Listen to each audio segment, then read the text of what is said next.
4 కోట్లు ఉండేవాడు కూడా 1 కొడుకునే కంటున్నాడు. 4 కోట్లు ఉన్నప్పుడైనా కనీసం 4 కొడుకులు కానీ 4 కోట్లు ఇస్తాను అనొచ్చు కదా. కూటికి లేనటువంటి వాడు 4 కొడుకులు పెట్టి మెకానిక్ షాపులో పనిచేయిస్తున్నాడు. వాడు బ్రతికితే మనం బ్రతకలేమా? 4 కోట్లు ఉండే హిందువులు బ్రతకలేరా? అన్నానికి లేనటువంటి వారు అన్యులు 4 మెకానిక్ షాపుల్లో పనిచేసి బతికేటప్పుడు 4 కోట్లు ఉండే హిందువులు మనం ఎందుకు బ్రతకలేము? ఈ విషయం పైన మనం ఎందుకు విచారణ చేయటం లేదు? ఇది ప్రాక్టికల్ జీవితంలోకి తీసుకురాకపోతే మనం ఏ రోజుకి బాగుపడలేము. మన ధర్మాన్ని మనం రక్షించుకోలేము. ఒకరోజు కాశ్మీరీ పండితుల యొక్క భయానకమైనటువంటి పరిస్థితిని ఆలోచించండి తల్లులు తండ్రులు. వారి స్త్రీలను అక్కడే మానభంగం చేశారు, వారిని దేశం నుండి తరిమేశారు, స్త్రీలను వాళ్ళు వశపరుచుకున్నారు, కానీ వాళ్ళని చంపేశారు. ఇంత భయానకమైనటువంటి స్థితిని సృష్టించినటువంటి పరిస్థితి ఉండింది.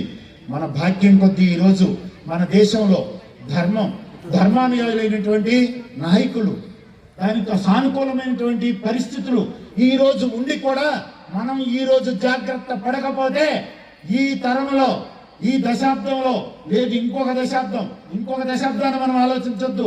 ఎవరు బ్రతుకుతారో ఎవరు చేస్తారో తెలియదు. ఈ దశాబ్దంలోనే భారతదేశాన్ని హిందూ దేశంగా ప్రకటించుకోలేకపోతే ఇక మనం జీవితంలో ప్రకటించుకోలేమనేది మర్చిపోవద్దు. మీరందరూ కూడా అవకాశాన్ని చేయి దార్చుకోకూడదు. మనందరం కూడా అవకాశాన్ని చేయి దార్చుకున్నామంటే ఏదో అంటారు కదా, ఇంతకంటే మనకంటే బుద్ధిహీనులు ఇంకొకరు ఉండవు. దయచేసి నన్ను రాళ్ళతో కొట్టద్దు, అర్థమైంది కదా? ఎందుకంటే విజ్ఞుడు చేసే పని ఏంటంటే, ఎప్పుడైతే సర్వనాశే సముత్పన్నే అర్థం తెద్ది పండిత అంటాడు. అంతా మునిగిపోతుందంటే అర్థాన్నైనా రక్షించుకోవాలన్నారు. మరి అయినప్పుడు మనం దానికి కూడా జాగ్రత్త పడము, ఉన్నది కూడా పోనీ అనుకొని కూర్చున్నామంటే మనం ఎట్లా బ్రతుకుతామో, ఏ పరిస్థితులు వస్తాయి. మనం అనుకుంటాం మనం ఇచ్చే కోట్లు మన పిల్లలను రక్షించవు, మనం ఇచ్చే కార్లు మన పిల్లలు రక్షించవు, మనం ఇచ్చే భవంతులు మన పిల్లలు రక్షించవు, మనం ఇచ్చేటువంటి ఫ్యాక్టరీలు మన పిల్లలు రక్షించవు, మనం ఇచ్చే ఆఫీసులు మన పిల్లలు రక్షించవు.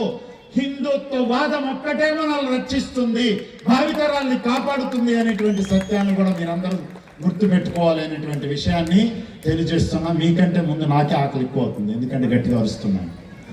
అందువల్ల ఏంటంటే మీరందరూ చాలా మంది ఇప్పటికే